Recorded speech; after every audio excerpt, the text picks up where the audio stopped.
Good afternoon. My name is Dr. Emeka Onyewu, Emeka Onyewu. I'm a plastic and reconstructive surgeon based in Washington and Maryland in the United States, and now based in Lagos here at CAS. Um, my specialty really is the broad spectrum of plastic and reconstructive surgery.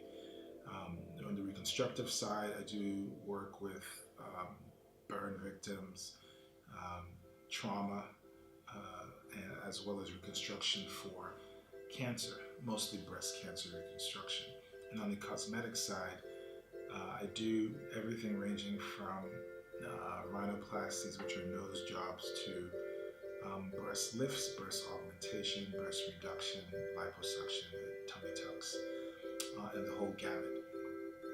And my background, I actually went to secondary school here in Nigeria. I went to Federal Government College, Warri. And then from there, I left to go to the United States. I attended Boston University, did my first degree in biomedical engineering. I went to medical school at Boston University. Did my initial training after medical school at Howard University Hospital in Washington, D.C., where I completed a general surgery residency and worked as a trauma surgeon in Washington, D.C. for a year. And then I went on to Georgetown University to do plastic and reconstructive surgery. Came out of Georgetown University and I've been practicing plastic surgery in private practice for over 20 years now. And why people say, well, why did you go into plastic surgery? And it's interesting is when I was in medical school, I actually didn't think plastic surgery was really medicine. I felt as if plastic surgeons didn't really cure disease, and therefore they weren't really doctors. And it took a lot of exposure to the specialty of plastic surgery to realize that, obviously on the reconstructive side, that we do a lot of good in restoring body function and as well as body the look. But we also do a lot of work in helping people feel better about themselves in becoming the best of them. And plastic surgeons are one of the most creative people in surgery because they're constantly trying to figure out different, better, less invasive ways to accomplish the same result. I think what drew me to plastic surgery really is the ability to mix art with science. You have to have, I used to tell my dad, he was upset because I didn't do internal medicine, that plastic surgeons are simply internists who can operate. You have to know the physiology and anatomy of the body, head to toe. You have to know it inside out from the skin to the organs. And you have to be able to think in 3 dimensions in order to reconstruct the body when the body has been altered or changed. So we have an artistic side to us, and I think we do have a lot of pleasure from being able to practice that gift in addition to knowing your science well.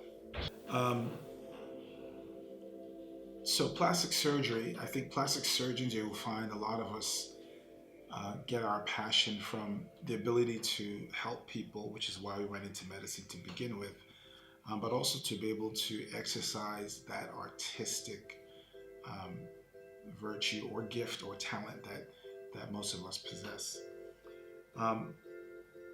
In working at CAS, I think the idea of starting CAS in Lagos was to bring a skill set that people in Nigeria travel abroad to obtain, to bring it home so that people don't have to leave Nigeria, leave the shores in order to get the same quality, level, and sophistication of medical care that they seek abroad.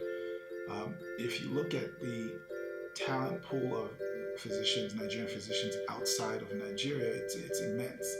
In Washington, D.C. alone, we have Nigerian physicians in every single specialty you can think of, from neurosurgery to open heart surgery to plastic surgery, obviously, internal medicine, and all the medical subspecialties. What we've not been able to do is to bring that talent home and provide the same services that we provide on a daily basis in America to our brothers and sisters here in Nigeria. And so CAS was founded primarily to bring that talent and skill set to the people here so that it's available to everyone, not those who are able to travel abroad. Also, a secondary goal was to provide a venue or an avenue for Nigerian physicians abroad to come home and help. And so CAS has several models where people who want to just come and help intermittently can come. Those who want to move permanently can come, and we devise a system that will allow all physicians outside who wish to participate in the Nigerian healthcare sector to come back and do that, and to do it with compassion for our patients, to do it at the highest skill level available in the world, and to mimic the systems that are ongoing in the Western world. And that's really why we started CAS. And our goal is long term to show that these things can be done right here in Nigeria. We can do anything that can be done, anything anywhere in the world can be done here. We have the equipment, we have the expertise. We train our staff to deliver the care with compassion.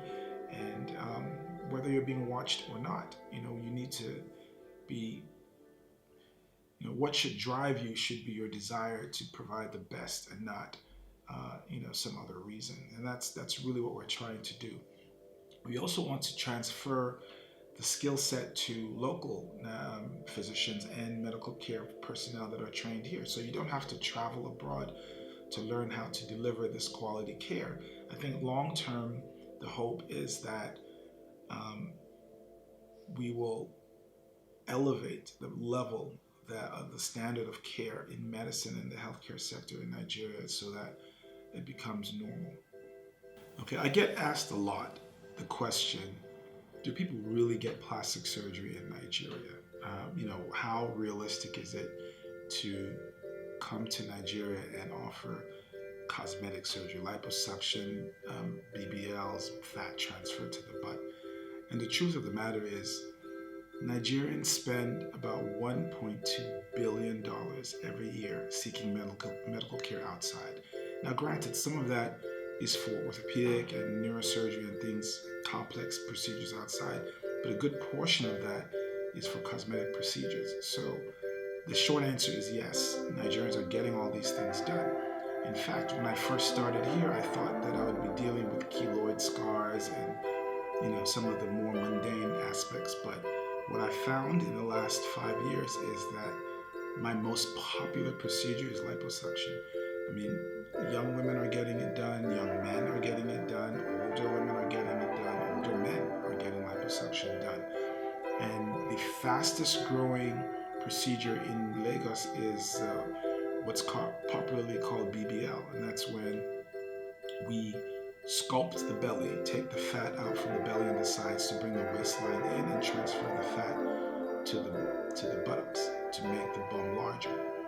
And probably 50% of the surgery I do now is some variation of a BBL in Lagos. So what are people getting done? They're getting liposuction done, they're getting their breasts enlarged, they're getting tummy tucks after having children, and all these procedures are being done regularly right here in Lagos and in Abuja in Nigeria. Okay, so another question I get asked often is, what is the difference between working here in CAS, Lagos, Nigeria, and working in the United States? So let me first start by saying what's not different. The operating room is the same, they're set up identically, the equipment we use is the same. I think what I've had to learn over the last few years is the cultural differences. So for instance, a lot of people are not comfortable telling me their age, even though I'm their doctor and I need to know their age to understand their risks for surgery. I've had people tell me that their age is 50 plus or minus 4 or 5 years, and with a straight face, not joking. The other thing I've had trouble with is punctuality. I know we joke about African time, but in medicine, we tend to be very precise, and 8 o'clock is 8 o'clock and 10 o'clock because There are a lot of things that go into preparing for surgery, and we've had to sort of teach our patients how to, take surgery seriously. There are a lot of myths that people have. People are deathly afraid of going to sleep. Their belief is that it's almost as if their spirit is taken away from them when we put them to sleep. And the analogy I use is when you go to sleep at night, you don't worry, you just lay down and sleep and you wake up in the morning. And anesthesia during surgery, when safely done, is similar. It's like helping you to get into a deep sleep. And then when we're done, they just wake you up the same way you'd wake up in the morning. And so that has been a battle, debunking some of these myths about going to sleep, about the danger of surgery, and about what actually makes surgery safe. One other thing that I found a little bit different here is the openness about having surgery done. And I'm not talking about announcing to your friends on Instagram and Facebook that, I got plastic surgery done. Even in America, people don't tend to do that. But there are a lot of people that would not even tell their spouses that they're getting work done. They'll wait till their spouses travel. They won't tell any friends. They want to stay in the hospital until they're healed enough to go out without anybody noticing, even their children. And so we're gradually, and I know it's going to be a slow process, but we're gradually trying to get to the point where people can talk openly about getting these things done with their loved ones, so that there isn't this shroud of secrecy about getting plastic surgery done. And it helps in the post-operative care if your loved ones know and they're helping out, and it helps you heal faster. CAS is really providing, state-of-the-art subspecialty surgery procedures to people in Lagos, and we'd like to encourage those who are curious to come and check it out. Come take a tour of the facility, see what we have to offer. We have orthopedic and pain management with plastic surgery services, and there's some very new and innovative techniques that we're using. So companies where we accept all insurances, we are open to enrolling companies that want their employees to seek their health care here. But most importantly, I just like people to come out and just see what we're about. Take a look, and I think you'll be impressed. So on behalf of CAS, all our physicians, surgeons, and our staff members here, we'd like to thank everyone for watching. We'd like to thank those of you who've already patronized us for coming through. We appreciate your business, and we are dedicated to providing compassionate and excellent care to all our patients here.